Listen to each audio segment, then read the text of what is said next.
नमस्कार। PP news line के prime time में आप सबका स्वागत। मैं हूं रजनी अनुभव। आइए सबसे पहले नजर डालते हैं आज दिन भर की प्रमुख सुर्खियों पर। भारी भूस्खलन के चलते सोमवार को जम्मू कश्मीर में हाईवे हुआ बंद।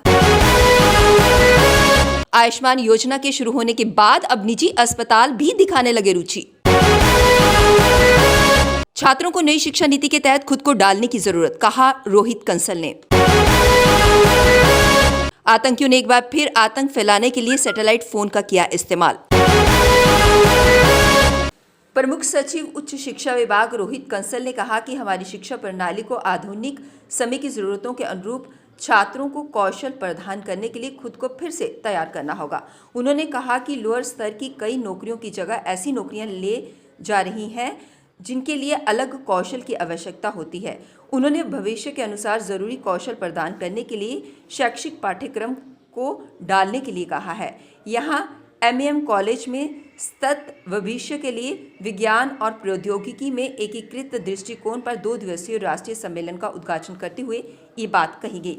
राष्ट्रीय सम्मेलन हाइब्रिड मोड में आयोजित किया जा रहा है और इसमें 5 विदेशी देशों की भागीदारी के अलावा 20 राज्यों और केंद्र शासित प्रदेशों के विद्वानों से पत्र और प्रस्तुतियां प्राप्त हुई हैं।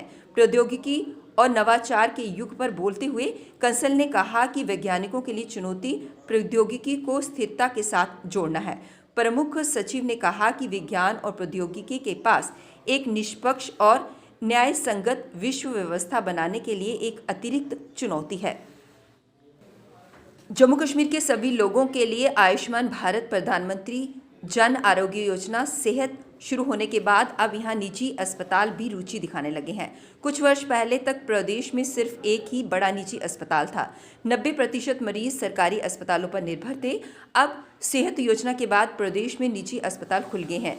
महज 2 से 3 वर्ष में ही यहां 3 नए निजी अस्पताल खोले गए हैं। वहीं अपोलो समूह भी जम्मू में अस्पताल बनाने के लिए पहले से ही समझौते पर हस्ताक्षर कर चुका है। जम्मू व श्रीनगर में 2 मेडिसिटी भी विकसित की जा रही हैं। जम्मू कश्मीर में वर्तमान में करीब 1 करोड़ 37 लाख आबादी है। ये पूरी आबादी सेहत योजना के दायरे में है। अभी तक 60 लाख लोगों के गोल्डन कार्ड बन चुके हैं। इसके तहत प्रत्येक परिवार का 5 लाख रुपए का स्वास्थ्य बीमा होता है। सेहत योजना के लिए अब तक करीब 50 निजी अस्पतालों को स्टेट हेल्थ एजेंसियों ने अपने साथ पंजीकृत किया है। योजना के तहत इलाज कराने वालों की संख्या इन अस्पतालों में संख्या और भी बढ़ी है। निजी अस्पतालों को लगने लगा है कि जम्मू कश्मीर में स्वास्थ्य क्षेत्र में निवेश किया जा सकता है। चनैनी के देवाल ब्रिज के पास समरोली इलाके में भारी भूस्खलन के बाद सोमवार को जम्मू श्रीनगर हाईवे यातायात के लिए बंद हो गया। इससे पहले रविवार को कड़ी मुशक्कत के बाद शाम 4 बजे से खोला गया था। रामसू और बनिहाल समेत हाईवे पर जगह जगह यातायात जाम लग गया है। उधमपुर और रामबन में सैकड़ों की संख्या में वाहनों को रोक कर रखा गया है। 4 लेन राजमार्ग का निर्माण कर रही कंपनी को राजमार्ग को खोलने में कड़ी मुशक्कत करनी पड़ रही है। अधिकारियों के अनुसार राजमार्ग खुलने पर केवल यात्री वाहनों को ही चलने की अनुमति दी जाएगी। इसके बाद ट्रकों को छोड़ा जाएगा। राष्ट्रीय राजमार्ग पर हर रोज यातायात प्रभावित हो रहा है। शनिवार शाम करीब 7 बजे 16 घंटों के बाद राष्ट्रीय राजमार्ग को खोलने में कामयाबी मिली थी। पुलिस ने पहले रामबन में दोनों तरफ फंसे वाहनों को घाटी और जम्मू की तरफ जाने की अनुमति दी थी। इसके बाद उधमपुर में रोके गए यात्री वाहनों को घाटी जाने की अनुमति दी गई थी, लेकिन ट्रकों को पुलिस ने उधमपुर में ही रोक कर रखा। ट्रकों के चालकों ने उम्मीद जताई है कि रविवार सुबह उनको घाटी जाने की अनुमति दे दी जाएगी, लेकिन शनिवार देर रात करीब 2 बजे रामबन के मगरकोट में पस्सियां गिरने पर एक बार फिर से राष्ट्रीय राजमार्ग बंद हो गया। इसके बंद होने से फिर से रामबन में दोनों तरफ वाहनों की लंबी कतारें लग गई और उधमपुर में भी वाहनों के घाटी की तरफ जाने पर प्रतिबंध लगा दिया गया। उधमपुर में रोके गए वाहनों की कतार बढ़ती ही चली गई और सुबह 10 बजे तक सैकड़ों की संख्या में वाहनों को उधमपुर के विभिन्न हिस्सों में रोक दिया गया था। यूक्रेन में मेडिकल की पढ़ाई कर रही श्रीनगर की बेमीना इलाके की यूसरा चिश्ती और उसकी दोस्त कुपवाड़ा की बलिक्श खारकीब शहर में फंसी हुई हैं। सरकार की सलाह पर दोनों बंकर में छिपकर जिंदगी की सलामती और भारत सरकार के सुरक्षित निकाले जाने की कोशिशों की आस में हैं। यूसरा का परिवार वालों ने शनिवार को दोपहर में उनसे संपर्क हो पाया था। तब वह बंकर में शिफ्ट कर रही थी। उसके बाद से कोई बातचीत नहीं हुई। परिवार वाले लगातार उसकी सलामती की दुआएं मांग रहे हैं। यूसरा की मां फैजुल्ला पीर ने फोन पर बताया कि यूसरा व उसकी दोस्त बलिश्क ने शनिवार को बताया था कि वे सुरक्षित हैं और बंकर में शिफ्ट कर रहे हैं। चारों ओर धमाकों की आवाज आ रही है। बारूद की गंध पूरी फिजा में फैली हुई है। पास में पैसे भी खत्म हो गए हैं और एटीएम भी बंद पड़े हुए हैं। खाने की भी लाले पड़े हैं। भारत सरकार ने दूतावास के माध्यम से इंडियन एयरलाइंस से सुरक्षित निकालने की सूचना दी थी। तब से वे पूरी तरह से तैयार हैं, लेकिन अभी तक कोई सूचना नहीं आई। कोविड की तीसरी लहर के धीमा पड़ने के साथ ही श्री अमरनाथ यात्रा 2022 की तैयारियां तेज कर दी गई हैं। इस बार भोले के भक्तों को श्रीनगर से हेलीकॉप्टर सेवा देने की तैयारी की जा रही है। श्रीनगर से नीलगंज और पहलगाम के लिए सीधी हेलीकॉप्टर सेवा शुरू की जाएगी। इसके साथ पहले के रूट में नीलगंज और पहलगाम से भी हेलीकॉप्टर सेवा जारी रहेगी। इसके लिए श्री अमरनाथ श्राइन बोर्ड ने उपरोक्त रूटों पर वर्ष 2022 और 2023 के लिए पंजीकृत विमानन कंपनियों से निविदाएं मांगी हैं। हेलीकॉप्टर के नए रूट में श्रीनगर नीलगंज श्रीनगर और श्रीनगर पहलगाम श्रीनगर सेक्टर शामिल होंगे। बोर्ड की ओर से 15 मार्च तक निविदाएं मांगी गई हैं। पंजीकृत विमानन कंपनियों के पास न्यूनतम 3 लाइट हेलीकॉप्टर होने चाहिए। कंपनियों को श्रीनगर रूट के लिए 30 लाख रुपए सिक्योरिटी जमा करनी होगी। इसमें कंपनी को न्यूनतम 5 साल की उड़ानों का अनुभव होना चाहिए और उसके पायलटों को न्यूनतम पर्वतीय उड़ानों में 1500 घंटों का अनुभव होना जरूरी है।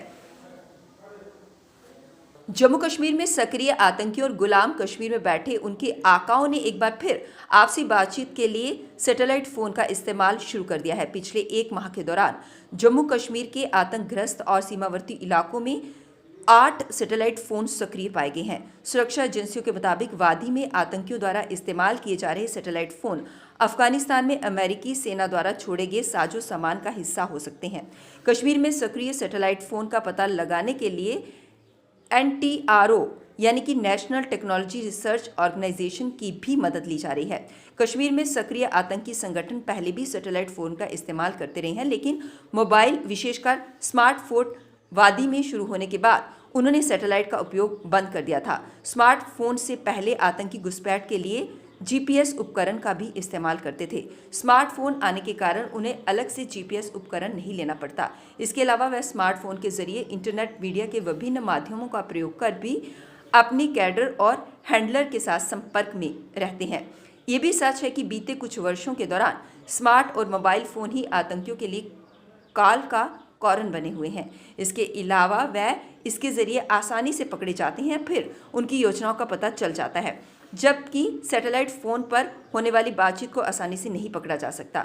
संबंधित सूत्रों ने बताया कि कश्मीर में सक्रिय आतंकियों ने मोबाइल फोन का प्रयोग घटाया है और अब वह सरहद पार बैठे अपने हैंडलर के साथ लगातार संवाद और संपर्क बनाए रखने के लिए एक बार फिर सैटेलाइट फोन का इस्तेमाल कर रहे हैं। उन्होंने बताया कि बीते 1 माह के दौरान करीब 8 जगहों पर सैटेलाइट फोन के सक्रिय होने की पुष्टि हुई है। इन जिलों में ये बहुत सारे जिलों में ऐसे पाए गए हैं जहां पर ये फोन सक्रिय पाए गए हैं। लद्दाख में चीन के सामने डटी भारत तिब्बत सीमा पुलिस युवाओं को बर्फीली दीवारों पर चढ़ना सिखा रही है। इस समय ITB के उत्तर पूर्व फ्रंटियर लेह के दूरदराज गंगलास इलाके में लेह लद्दाख के युवाओं के लिए बर्फीली चट्टानों पर चढ़ने की प्रतियोगिता का आयोजन कर रही है। इसमें लद्दाख के 106 युवा हिस्सा लेकर बर्फीली चट्टानों पर चढ़ना सीख रहे हैं। लद्दाख के युवा क्षेत्र में पाकिस्तान से लगती नियंत्रण रेखा, वास्तविक नियंत्रण रेखा की सुरक्षा करने में भी आगे हैं। लद्दाख स्काउट्स के साथ ITBP में भर्ती होकर देश सेवा के लिए तत्पर रहते हैं। ऐसे में उनका ये प्रशिक्षण सेना सुरक्षा बलों में भविष्य बनाने में भी काम आएगा। इस प्रतियोगिता में शनिवार को ये प्रतियोगिता शुरू हुई थी। वह इसके उद्घाटन समारोह में उपराज्यपाल RK माथुर के साथ ITBP के उत्तर पश्चिम फ्रंटियर के IG लोहारी दोरजे के साथ DIG संदीप खोसला भी मौजूद थे। 2 दिवसीय इस प्रतियोगिता में युवाओं की 13 टीमें हिस्सा ले रही हैं। ये टीमें प्रतियोगिता को 2 वर्गों लीड व स्पीड में हिस्सा ले रही हैं। IG साहब ने जो एक नया इनिशिएटिव लिया है to introduce this ice climbing activity, मैं उनको बधाई देना चाहता हूँ। आईटीबीपी जैसा हम सभी जानते हैं 1962 में बनी थी और 62 के बाद से आज तक कंटिन्यूअसली देश की सेवा में, देश की बाउंड्रीज पर, देश के बॉर्डर पर ये कर्तव्य में लगी हुई है। जम्मू कश्मीर में लगातार कम हो रहे कोविड के मामलों के बीच आपदा प्रबंधन और पुनर्निर्माण विभाग ने पहले की तरह ही कोविड उपायुक्त व्यवहार का सख्ती के साथ पालन करने के निर्देश दिए हैं। मुख्य सचिव की अध्यक्षता में हुई बैठक में कोविड की स्थिति पर विस्तार से चर्चा की गई। इसमें सभी जिला उपायुक्तों से कहा गया है कि वे जहां उन सभी लोगों को 1 सप्ताह के भीतर दूसरी डोज लगवाएं जिनका समय हो गया है।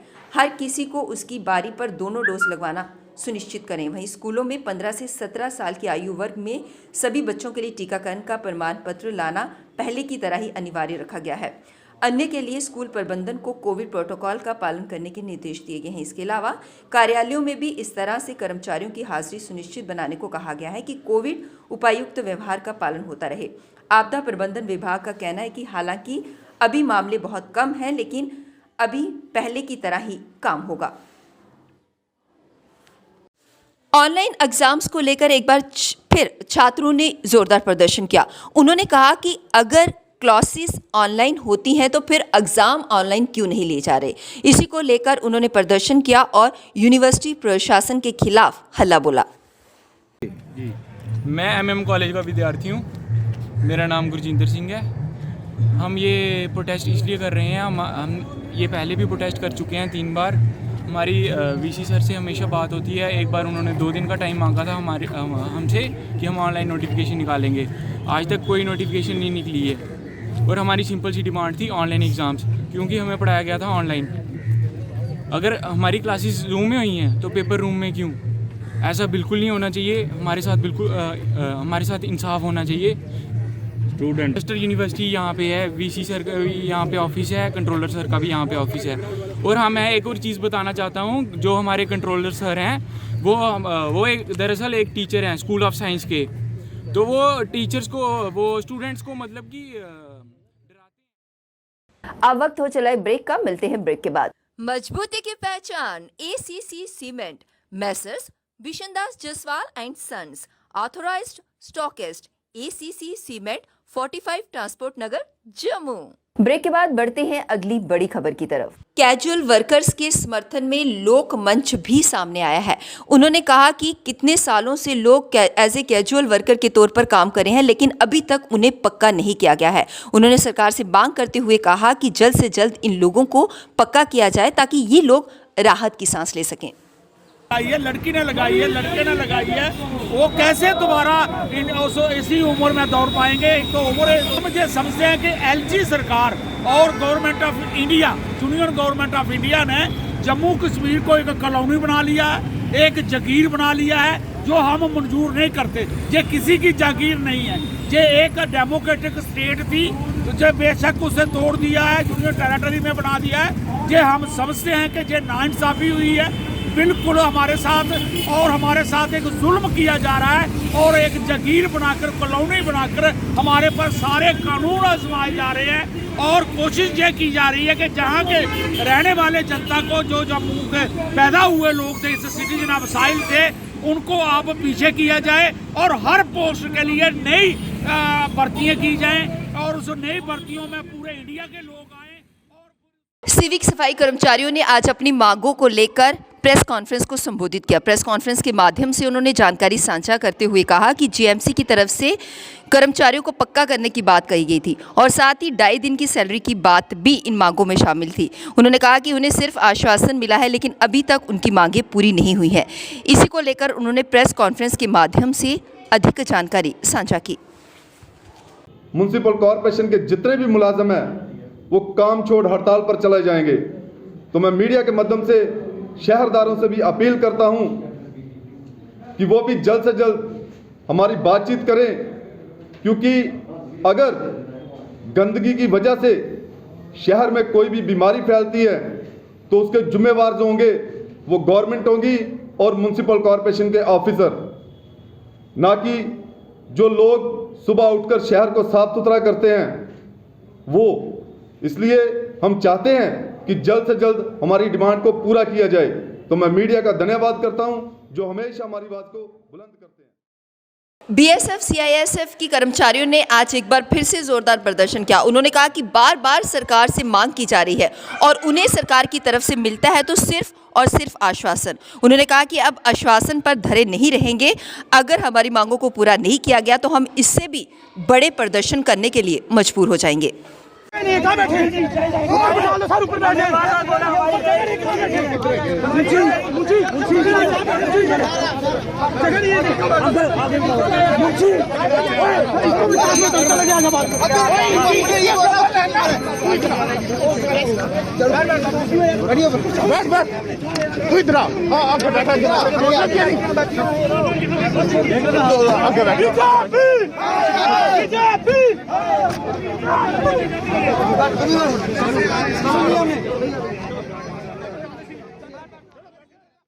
ट्रैफिक पुलिस के खिलाफ बाइक रैली वालों ने जोरदार प्रदर्शन किया, लेकिन कुछ लोगों का ये भी मानना है कि बाइक रैली वाले जानबूझकर गलती करते हैं जिससे आने जाने वालों को काफ़ी परेशानी होती है।